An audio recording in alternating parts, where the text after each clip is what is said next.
No gavel. All right. Good afternoon, everyone. We're going to start getting ourselves together here and get the meeting going. Yeah, right. No one's listening. This is why people have gavels, right? It's like the noise makes people pay attention, right? Well, there you go. All right. Good evening. Good evening. I'm used to being here, sitting up here at night, not in the middle of the day. It's my first time, as the chair during the day here. So, good afternoon, everyone. Welcome. Please let the record show. It looks like it's 3:08. We're going to convene the meeting of the Woodland-Davis Clean Water Agency Board of Directors. I'll do a quick roll call to determine quorum, and we'll go from there. I'll start to my right. Director Brajas. Here. Thank you. Director Landsberg. Here. Vice Chair Stallard. Present. Director Vitla. Here. And from UC Davis, Camille Kirk. Thank you. We have a quorum. Right. Perfect. All right. We're going to move along. First item on our agenda is the approval of the agenda. And with that, our consent items, which are meeting minutes from our February 15th meeting and approval of the Treasurer's third quarterly report for fiscal year 22-23. Do I have a motion to approve the agenda? All right. We have a motion. I'll second. Second motion by Landsberg, second by Vitla. Any other questions, comments, concerns? All right. We'll just do a all in favor type of vote for today. Move things along. All in favor? Aye. Opposed? All right. Motion carries unanimously. All right. At this point, we're going to open up public comment to any members of the public who are here who would like to address the board on any items that are not on today's agenda. If anyone in the room has public comment, please feel free to come up. All right. Seeing none. It's not a typical Davis meeting. Yeah, I know, right? Holy moly. Whew. All right. Seeing none, we will move along, and we'll move right along to agenda item number 3, the Woodland-Davis Clean Water Agency General Manager Update and Operations Manager Update. And I'll pass that off to Tim and Stan. Thank you. So the topics today are basically similar to past meetings. Talk about water supply, the outlook going forward, long-term supplemental water supply to help fix our risk of water shortages, especially in winter months, and then capital improvement projects that we've been working on, update on the transformer issue that we had late last year, and then operations update. I'll cover the first 2 items, and then I will turn it over to Stan for the second 3, or last 3. So in terms of water supply outlook, the situation has changed quite a bit since especially our January meeting that we had in February, that the water supply outlook today is much improved over as past, as I'm sure you've all heard. This is the graph of the Northern Sierra Precipitation Index. You've seen this graph before. The bottom of the graph shows like the months across the year. Water year starts October 1, and then the vertical axis is in inches of precipitation. This graph is updated as of yesterday. The top of the shaded area is the average, the 30-year average. The solid dark blue line is the current as of yesterday. So right now we're at about 130% of average. As of yesterday, we're about 120% of average for the year, which is a big contrast from the red line, the gray line, and the black line. Those are the past 3 years. Those 3 years were significantly below average. And then the interesting thing about this graph is that the last 6 years or so, we have not been even close to average. 2016-17, way above average. 2018-19, way above average. The past 3 years, way below average. This year, way above average. So it's kind of interesting that we don't get an average precipitation really ever here, but this year's looking good. How it looks in terms of reservoir storage, this is the Lake Oroville graphic, again dated as of yesterday. Same thing, dates across the bottom, storage volume on the vertical axis. The solid dark line is water storage in Oroville throughout the year, beginning October 1. Basically, Oroville's tracking tracking the wettest year on record in terms of water storage. They're actually doing flood releases still from Lake Oroville to provide some storage for snow melt coming in. So right now the inflow is matching outflow pretty closely there, and they're currently over 90% full. Lake Shasta, another very similar story. It was looking pretty not great into January this year, and then storage just really shot up. Shasta right now is more than 90% full. It's still storing quite a bit of water. I would not be surprised if both Shasta and Oroville end up being right at 100% full at some point this spring. So what that all means for us in our water supply this year, very good things.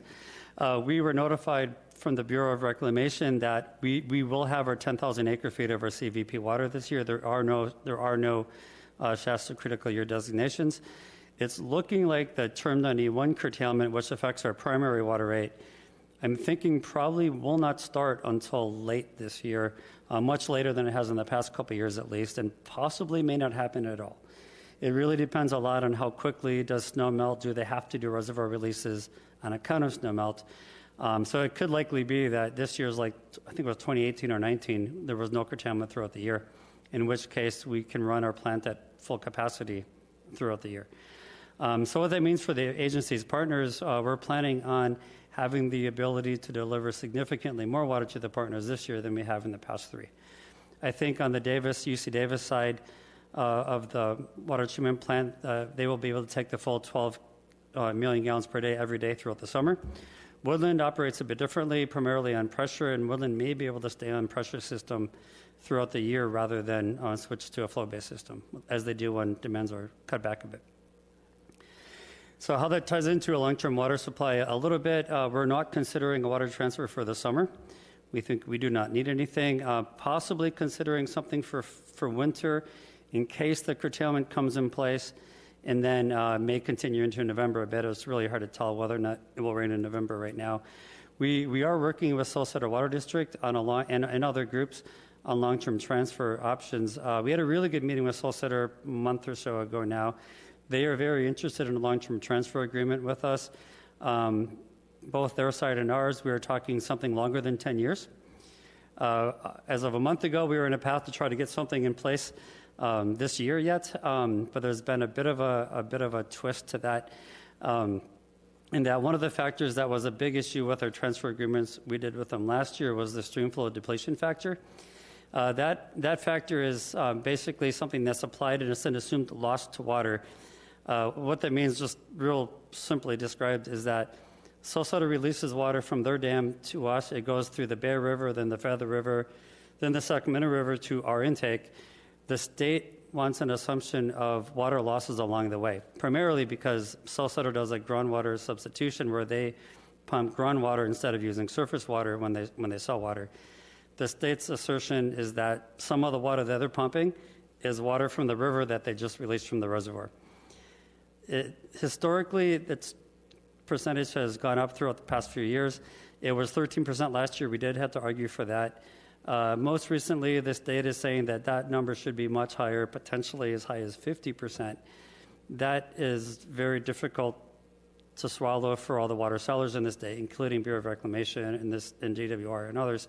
So that's a really big factor that for us in a long-term agreement is that the state would not be able to permit a long-term agreement with Salcedo at this time without knowing what the agreed to stream flow depletion factor number is. It sounds like Bureau of Reclamation and other groups are funding a study to help the state understand what should that number be. It's probably going to take about 2 years or so to get done. That's probably maybe being optimistic. So I think the plan going forward is the next couple of years anyways, is that we'll have to do a couple of short-term agreements again like we have been doing until that stream flow depletion factor issue is worked out. But we are in a good path. We are continuing to meet with a few other groups to see what's the best fit for us. Not everybody has that issue. There could be an agency that doesn't have that issue we could work with going forward. We are still engaged with Sites Reservoir to some extent. I think, as I mentioned at the last board meeting, they did a solicitation for new members. We submitted a letter of interest about a year and a half or so ago now. We got shortlisted. However, there's something like 10 times the water requested then is available. We're probably going to get kicked out, but they are working on a water transfer program where we could kind of work with people who are in the program to basically buy unused water from the year. This is more of a longer-term thing, not a short-term thing. Sites Reservoir, as you know, is not constructed. This is something that we could consider for more than 10 years from now, not anywhere in the short term. With that, I will turn it over to Stan for the capital improvements. All right. Thank you, Tim. So a couple of capital improvements. So we did recently repair the Davis finished water pipeline. A couple pictures there for you to see.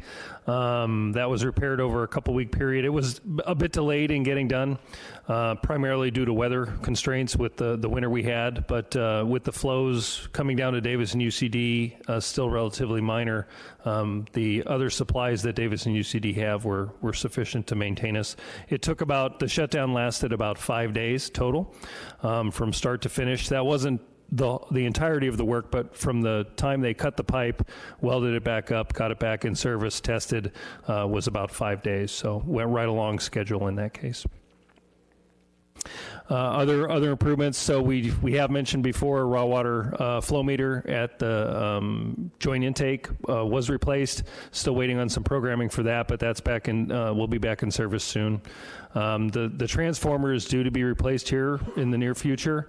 It's a refurbished with a warranty. It's not brand new. A brand new one, as I think was mentioned previously, was delayed by months and months to be able to receive that. So we felt definitely more critical to get a working transformer in place, and it does have the warranty. And then other projects that have been on the books and we've mentioned before is the roof access, our screen cleaning access, and then replacement of that wire. Still on the books for hopefully this upcoming fiscal year. Quick question, if I may. I remember we saved our bacon because we had an extra transformer available when the first time the thing went out. Are we still maintaining spares? Sure. So the plant's set up so that you have multiple transformers for different processes. So they were able to switch to other transformers to keep us in service. So in essence, we had that backup capacity. It was manually done in much of the case, though it wasn't automatic. So we still have that capacity. This would just be replacing the one that went out. Did the company ever identify what was causing the failures? So I believe there's a slide that will touch base on that here in a minute. And I will shut up. Thank you. Okay. As in the next slide.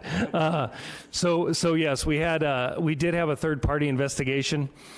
We do have a draft report. It's not finalized. Staff is still reviewing that. You can see one of the photos from that report is there indicating, where one of the pinholes was and some of the other potential damage that existing on the wire. So we will review that.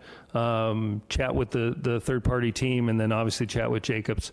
We will come back with you with those findings once we finalize the report. Along with that is not just about the root cause for those transformers. And actually, the transformers were the secondary issue here. The wires are what actually failed, right, leading to the transformers. The transformers failed because of the short with the wires that were going to that point. But along with that root cause analysis, they did recommend some O&M features, some improvements that we might be able to make, some testing we might be able to do proactively on a schedule to ensure that hopefully this doesn't occur in the future. So we'll look to implement some of those things, and we can report on all of that back in June once we finalize. Quick on the operations side. So, March we were around 15 million gallons a day, and you can see the splits there between the three agencies. Again, all obligations were met by Jacobs in the plant. And then, as usual, water quality reports were posted to our website. And as Tim mentioned, we are under our primary right. Term 91 is not in effect. And we're hopeful it won't go into effect actually at all this year, but we're prepared if so with our secondary right, so we're in really good shape. And that's it. Any questions? Yeah, thank you, Tim and Stan. Any questions from my colleagues for Tim or Stan? Go for it, Dr. Brajas. Yeah, just a quick question. I know that the City of Woodland and the county have discussions in a 2x2 regarding the possibility of partnering in regards to the water supply, because there's a huge increase of water supply, especially in Woodland, being able to store some of that water. There's some great need in certain areas of the county. Would that be beneficial? What's your intake? What's your take in regards to the water supply and the possibility of doing some partnerships with different agencies? Sure, I can answer that. Yeah, so the City of Woodland does have a very solid and ample water supply. We have no supply issues. One thing that we're working through is that the City of Woodland does have an urban limit line. And also with that, there's a city ordinance that was passed, I believe, back in the 90s at some point, that says that the city cannot extend sewer or water outside the urban limit line without a public vote. And that's been problematic because there are some people right outside the city that want sewer and water, and as of yet, we're not able to serve them. So that's something that our city manager is working on trying to resolve. But I think it will ultimately take a public vote to change that. Once that's changed, the Woodland-Davis Clean Water Agency would have to also amend our water rights, because the agency's water rights have a defined use area which also matches the urban limit lines for Woodland-Davis and also UC Davis's boundaries.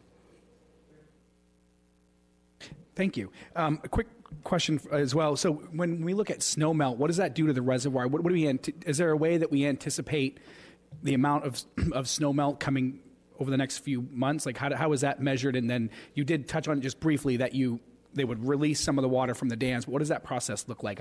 Since I've been on this board, we've never been in this position, so I'm curious to know what that is. Yeah, State Department of Water Resources and I think a few other groups, PG&E does their own surveys. They do multiple surveys, both with planes and on the ground field surveys, plus with gauging stations kind of throughout the Sierra Mountains or Sierra Nevada Mountains.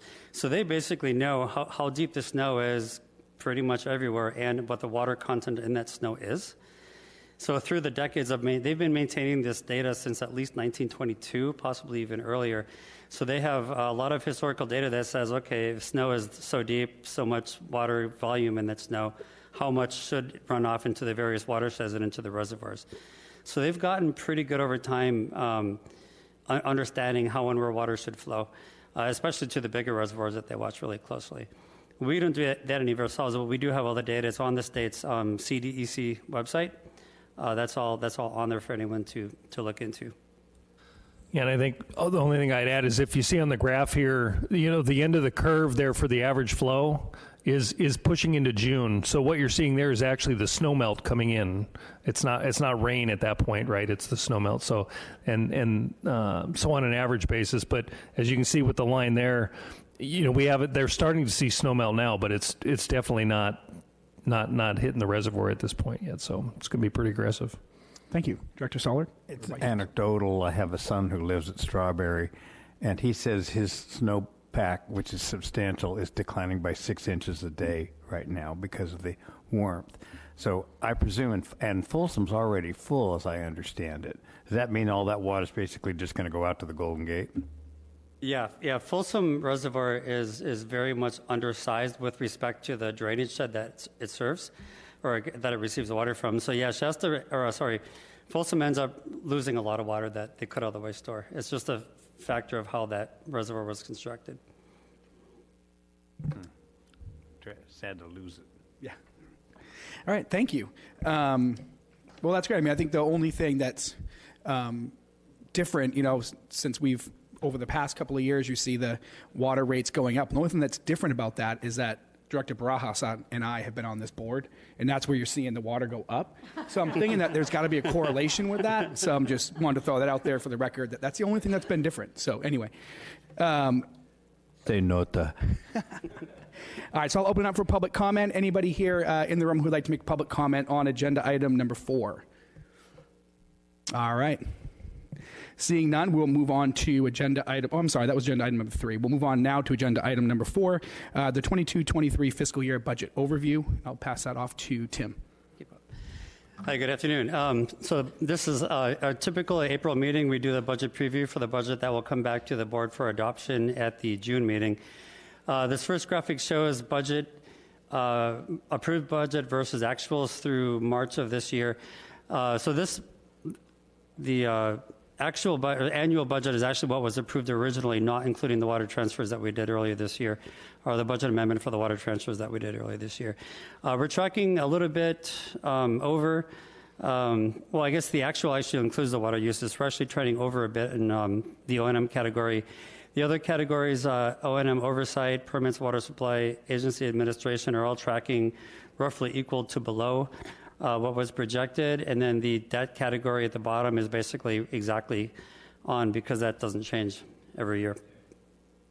Tim, you know, the numbers are unreadable on our screens. We can't see them there, and they're not in our packet, right? Because what we have is something that looks different for item 1B. Okay. I'm just telling you, man, I can't follow you at all. Yeah, this one's probably I think the least important one to see. Yeah, that one's not in the packet. So this one's a bit more interesting. I can read the numbers. Here's what the packet.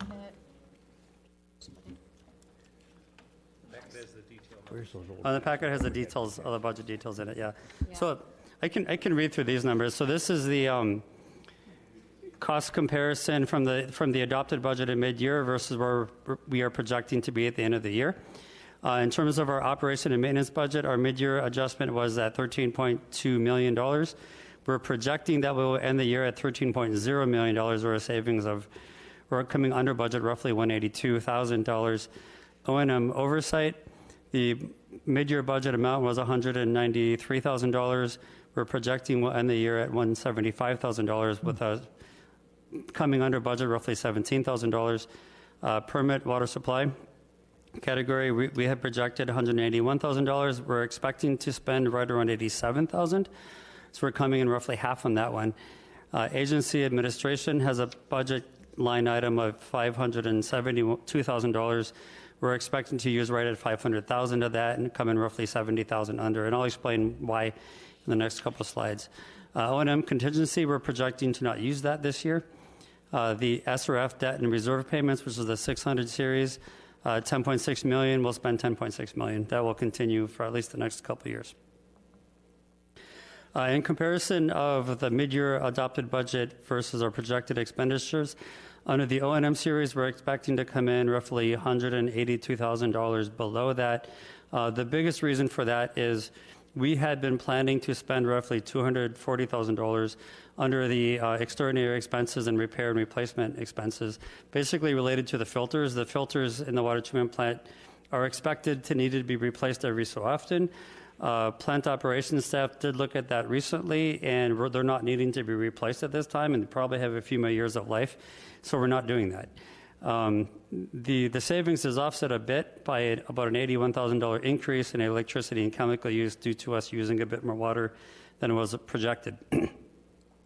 The O&M oversight category, which is basically agency oversight of the DBO contract, there's several small line items in that budget category. In aggregate, we're coming something like $17,000 below expected budget.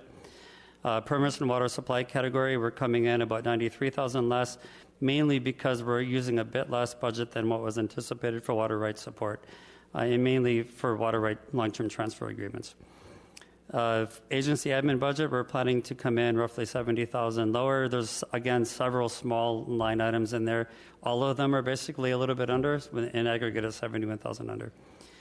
Contingency, we're not planning to use that this year.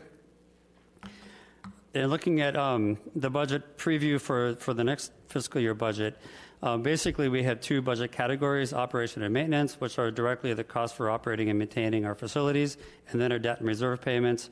The debt and reserve payments follow the debt schedules that we have for the money that was used to construct the agency's facilities. So those do not change through the life of those loans.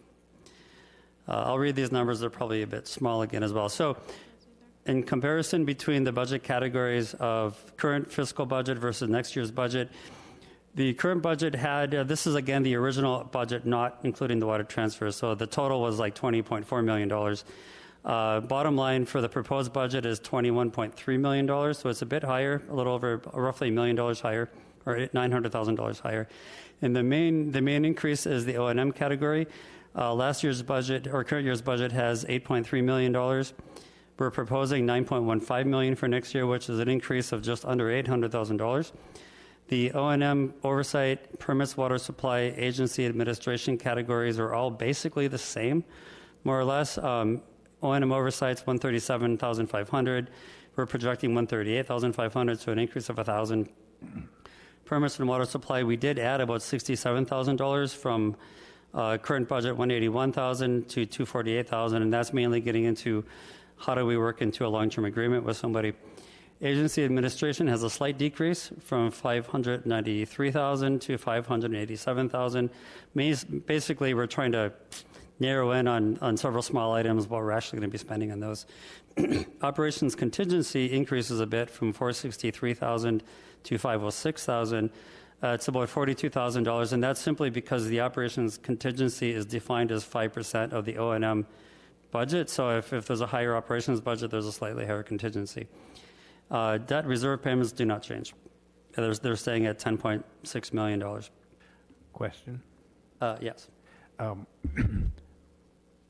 How many years do we have to continue paying on the debt? There's really three different categories. So the City of Woodland has a reserve payment that we have to make. That's 10 years. Mm-hmm. So that's about $664,000 a year. So that will actually end in about 3 years from now, three or 4 years from now. That one ends. Mm-hmm. Woodland's loan is 20 years. So Woodland's debt payment will continue for another 14 years. Mm-hmm.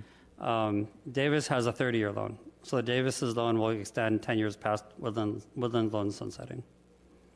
And it's just how when the loans were set up, originally the state did give us essentially 100% SRF funding for the agency's facilities through two different programs, the Safe Drinking Water SRF program and the Clean Water SRF program.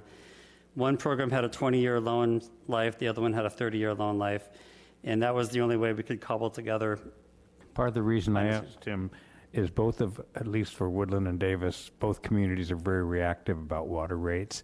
And I'm kind of wondering if we're able to meld bond satisfaction with reduction in rates, or at least not needing to increase rates.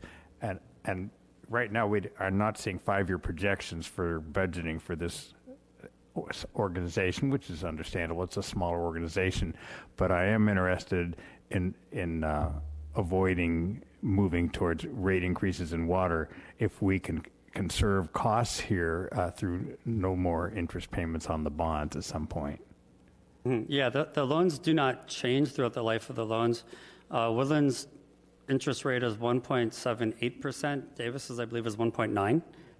So that's incredibly favorable interest rates that do not change for the life of the loan. No, we did very well on that. Thank you, because Yes. you helped. But are you seeing a point, you sit in two chairs for us, Stan sits in the other chair, for the individual agencies.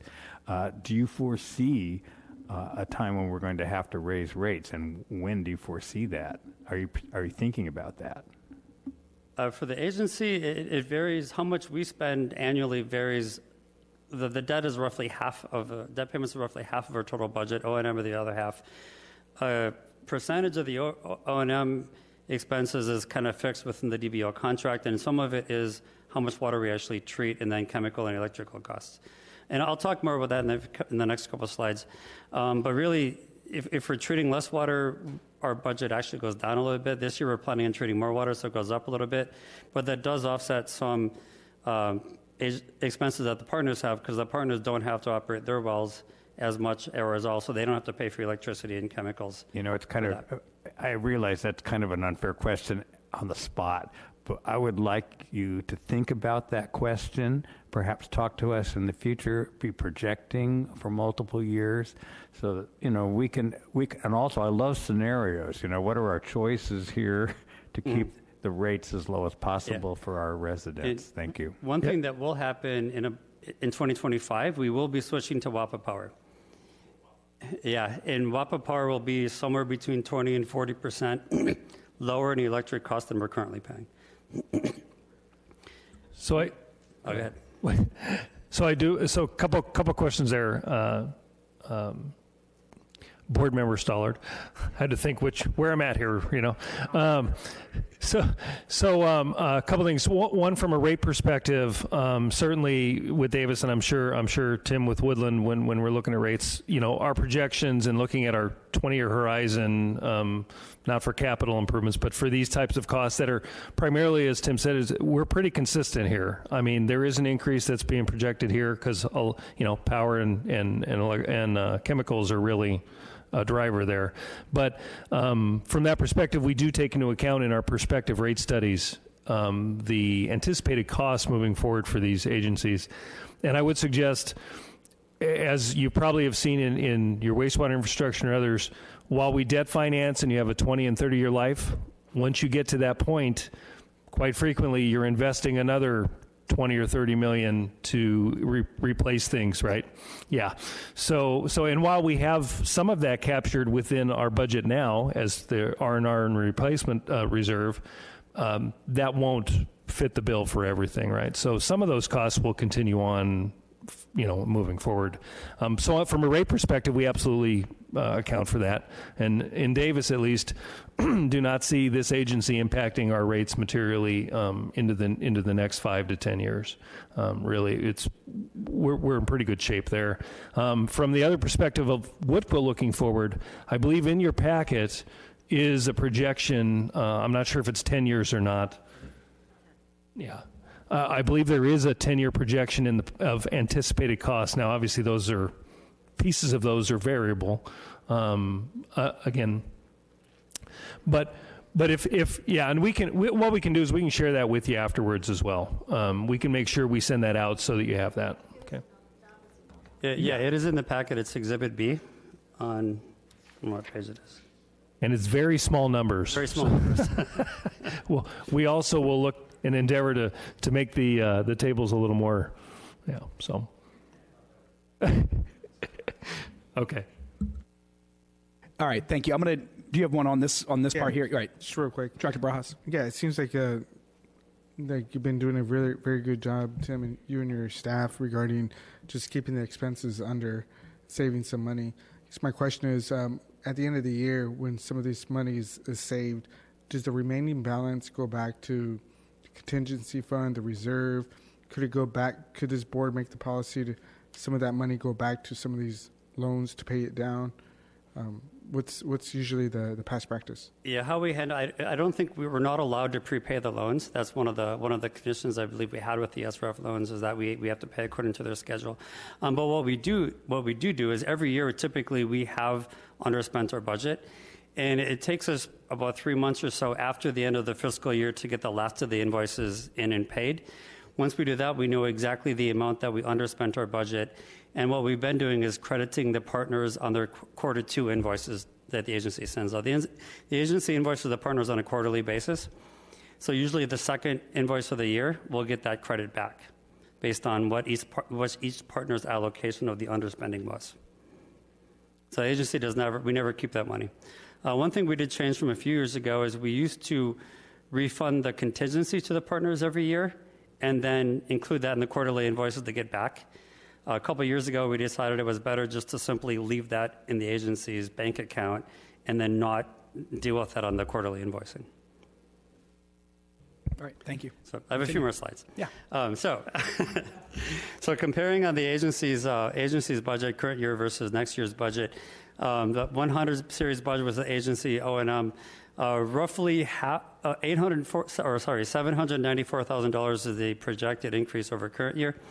Again, this is not counting any water transfers that we did. Roughly $540,000 of that is due to electricity, and that's mainly because treating water is a very electricity-intensive exercise.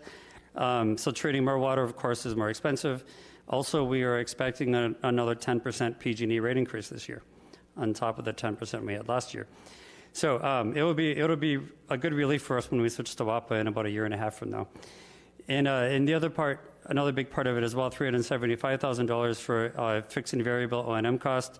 Because we're treating more water, there's higher costs due to fixed and variable O&M expenses, including chemicals. Chemicals this year, as we talked about in past board meetings, we're unable to get a firm chemical cost throughout the year as we used to before COVID. We can now only get quarterly price increases. Last year, we had budgeted a 20% increase in chemical costs because it was changing a lot at that time. This year, we're projecting a 10% increase in chemical costs. We think the rate of increase is slowing. We'll know hopefully a little bit better by the June board meeting whether or not that 10% is a good number. We added $100,000 in to cover extraordinary expenses. That's largely offset, though, by a reduction in repair and replacement expenses. Those kind of offset each other. $200,000 decrease in the joint intake erosion control project. This is project that we're planning to do to fix erosion on the south side of the joint intake. Our permit, we didn't get the work done last year due to various reasons, and our permit expired. It takes 6 to 9 months to get the time extension approved for the permit. So we can't do the project this year. We'll have to plan for doing it next year. So that one came out. All the other line items are within $10,000 of year over year, so rather small. The 200 series O&M oversight and the permits and water supply budgets are very close to what we had this past year. On the permits and water supply, we did add $100,000 to help negotiate a long-term water transfer agreement with people. And all the other line items were very close to last year. Same thing with the agency admin budget. Overall, it's about $6,000 lower on the various line items. The one increase is insurance costs are going up about 20% again this year. Insurance is getting rather expensive. But that increase is offset by reductions in other line items. The overall contingency increases slightly, mainly because the O&M budget is increasing slightly. As I mentioned before, we just simply retain the unused contingency that for this year, roll it over to next year. Debt and reserve payments, of course, remain unchanged until those timeouts. And we are tracking, we did add the ability to track a reserve repayment. So the City of Davis has sent money to the agency for the water purchases we did last year. City of Woodland has approved it. I don't know if it's actually been moved over yet. So we're tracking that when the agency's budgeting. The next steps, we'll work to fine-tune the budget over the next 2 months and then bring it to the board for approval at the June board meeting. Can take any questions that you may have. Sure. Thank you, Tim. I'll bring it back to my colleagues for any clarifying questions of Tim or Stan. One quick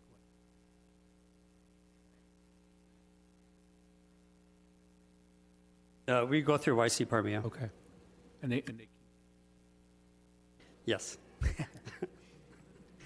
I have a couple questions. One, can you just, the move to WAPA, can you just, I know we have a couple of new board folks here, like what WAPA is, why it's changed, and why it's so much cheaper than what we're dealing with right now? Yes. Yeah. So the intake on the river is already on WAPA Power. We have WAPA Power through them. WAPA is a Western Area Power Authority. It's through the United States Department of Energy. Basically, it's federal hydropower. And I think they may have other power generation facilities, but basically they only sell power to large government agencies that use a lot of electricity. So it's basically a non-public power company, essentially. Okay. So they have a very different rate structure. Basically, there's multiple ways that they charge. So it's really hard to get exactly how much bills will save because they have multiple different rates for times of year and how they're selling power to different people. But overall, it's by invitation only. We actually applied to become part of WAPA back in 2017, I believe. And about 2 years ago, they notified us that we were approved to start in 2025.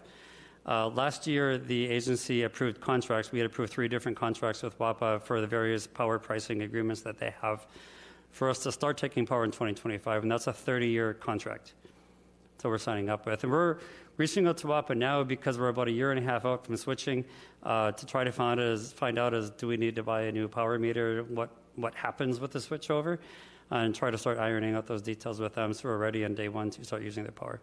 Yeah. But on the intake, we've found that it is significantly less expensive than PG&E rates. We think long-term that it will probably have a lower rate of increase than PG&E as well. Okay, thank you. And you keep saying PG&E. Are we on VCE for electrical? Yes, we are. Thank you. Just want to make sure because that's us too. Yeah, and then the last question I have on this, and I think it was Vice Chair Stallard early when I came onto this board, maybe had talked about, and I'm curious to know, we don't currently have any solar at this facility, right? Like, have we thought, kicked that around? I think it's something that you had brought up about solar fields out there with the land. I'm just curious to know a little bit about that and maybe, Yeah, currently we do not, and that was one of the board directives for us to look into that. And we started looking into it a little bit. We need to get back on it. I was kind of paused for a bit with the approval for WAPA because that will change the pricing structure because the WAPA's rates to compare with solar are different or because of the lower rates. So we were reaching out. We've worked with one company a bit already. Jacobs has actually expressed interest in helping us with solar power at the water treatment plant. So we'll take that as an action item to get on it this year. But it's something that we know we need to look into doing. Okay. We don't have a lot of land available for a solar field. But I think there are opportunities to add some at the plant. Great. Yeah, maybe we can address that in long range. I was just curious. All right. Can Thank you. I ask a Absolutely. follow-on Yeah. question? So is the WAPA power that you're procuring entirely base resource, or are you also getting custom power product? Both base resource and custom power product. You could help us by understanding what it is, a custom power product. Michelle? It's a different line. It's Do you want? yeah, the base resource. It's hydro. It's their hydro. Yeah, so hydropower, and so they have a base load is how much hydropower is generating, and then they know from the customers they buy and sell power in real time, like every second of every day. So they know how much everybody's using on a real time basis. So we'll have the opportunity if the amount of electricity being used is less than the base load. I don't know if it's custom product or the other. We signed up for 3 different types, and we can take unused baseload power at the baseload rate, which is something like 4 cents per kilowatt hour, plus additional fees. But then there's also custom product, which is I'm drawing a blank on exactly how that works. But it's another way that they have different power facilities. They can also reach out to. There's a different version of WAPA up in the river in Oregon, the Columbia River system. There's a different federal power agency up there. So WAPA can buy power from them and sell that at a slightly different rate. So they kind of mix and match around the western United States primarily, and there's a whole different rate structure depending on who exactly we're buying power from at which time of day. Probably more than I need to know. Yeah, it takes us quite a bit of time we have to split the bill at the joint intake with RD 2035, and it takes us a fairly large amount of time every month to understand the various charges, and because they do some back charges sometimes a couple months later. So we have to go back and look at who used what power 2 months ago to understand the current charge. It's complicated, but overall it's less expensive. Thank you. 2035 is also getting WAPA power through this deal? Yes, yeah. Well, that's pretty. Well, not this deal. They already have it at the intake. The old intake facility was on WAPA power, so the new intake facility was grandfathered in. And because of that, we were only allowed to have 1 electric meter for both the RD 2035 side and ours. So we had to split I was the bill going to every ask, month. why are we not separately metering so we don't have the problem of trying to separate a single bill? Can Yeah, we eventually we're- get to separate metering? We're working on that. WAPA may be amenable to that in the future. Thank you. But so far, we're splitting the bill every month. Like, Stop asking questions. You're all good. Thank you, Tim. Yeah, Director Barajas. Yes, Tim, in regards to Exhibit B on our packets right here, I did notice that in the out years, in terms of projection cost, in particular to 2025-26, it jumps up around 3-point-something million. how is this one? So the fiscal year 23-24, it's roughly 21.3 million, 24-25, 21.6 million. And then it jumps up 25-26 to 25 million, and then it goes back down to 22 million, 26-27. He showed you a different paper than Is that on different? No. I'm not seeing that exactly on the one that I have in front of me. It shows. Oh, actually, no, you're right. Yeah, 25, 26, 25 million. Why is So it's a large jump, and then it goes back down. that? Might be replacement stuff. That might be anticipated repair and replacement expenses. More than likely, that's a one-time increase for repair replacement. We can check into that though and double check. That's the GAC replacement and all the filters insides, and so it's coming from the repair and replacement fund Right. that already exists. So So it already exists, that fund? yes. It's not an ad. It's that's part of that fund that we mentioned, the repair and replacement. So it's already built in that we're collecting money each year for that, and then anticipated for these types of events where large capital replacements are due. We'd have those funds already built in. Okay, great. Thank you. That's one that was the GAC replacement. That's what was planned for this year, but we're not having to do it this year, so we pushed it back a couple years. Okay, thank you. All right, thank you. Any other questions for Tim or Stan? No? All right, we'll open it up to public comment. Any member of the public who would like to make a public comment on agenda item number 4? All right, seeing none, we'll close public comment. And there's no action on this, right? Correct. Yes, it's just informational. Informational. All right. Well, thank you for that, Tim, and thank you. I don't know if people had the chance to meet Kim yet. I don't think I have in person, but thank you to you and your team and our staff for your work on putting this together. With that, we'll move along to agenda item number 5, consider adoption of resolution number 2023-01, revising quarterly board meeting schedule location. Yeah, this was put on at a request from a board member last time. The agency has 4 quarterly meetings per year. What we've been doing prior to COVID and now starting again is host 2 of them in Woodland, 2 of them in Davis. Thought it would be a good idea to bring up to the board for discussion purposes. Is there a desire to change that schedule or keep it the same? So it's really up to the board's pleasure. The staff does not have a recommendation on this one. They're already on. Do any of my colleagues have thoughts? I want to plead guilty. I mentioned it because Valley Clean Energy also alternates, and the staff from Valley Clean Energy are basically all in Davis. So I thought maybe Valley Clean Energy should continue to meet in Davis as a consideration for the staff. This board could meet in Woodland because the staff is much of it anyways Woodland. Personally, I'm happy to come to both places. You know, it doesn't hurt us to get out and get back and forth. So maybe that's the way it should stay. What do you think? Anybody else Director Kirk? have an opinion? I'm just curious why we don't meet at the regional water treatment facility. That's what I was that was my next question. We do that with YOLO Transportation District, right? And part of that, I think Tom's on that board with me and made a really good point about that being kind of City Hall, right? It's like you go to the place where it's happening, and we had the same type of conversation there out at YTD, and we voted to keep it there as kind of like a connection to the work that's being done and the people that we're serving is have it in that location. So I was going to bring that up. I don't know what the facilities are there.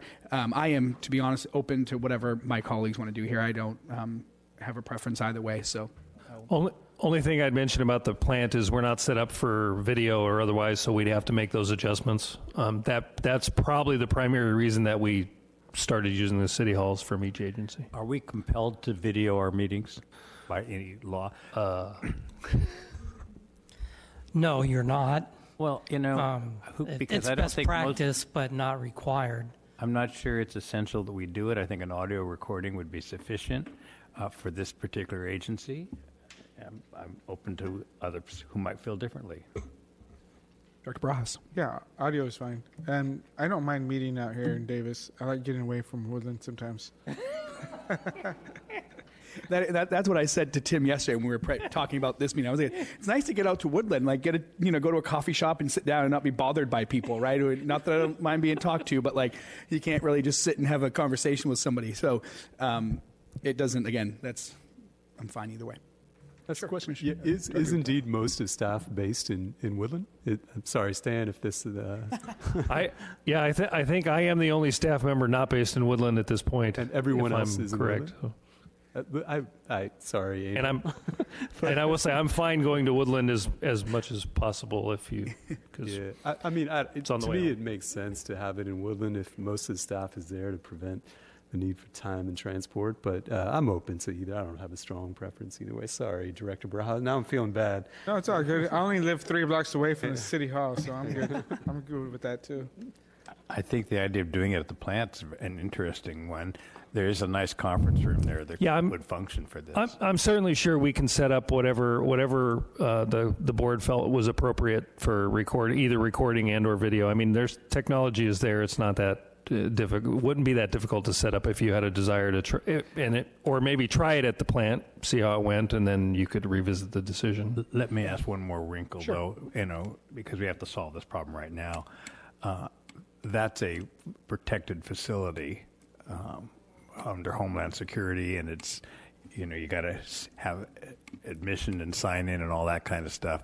I mean, would it be a difficult thing to engage the public? If that's the case, we better stick to City Hall.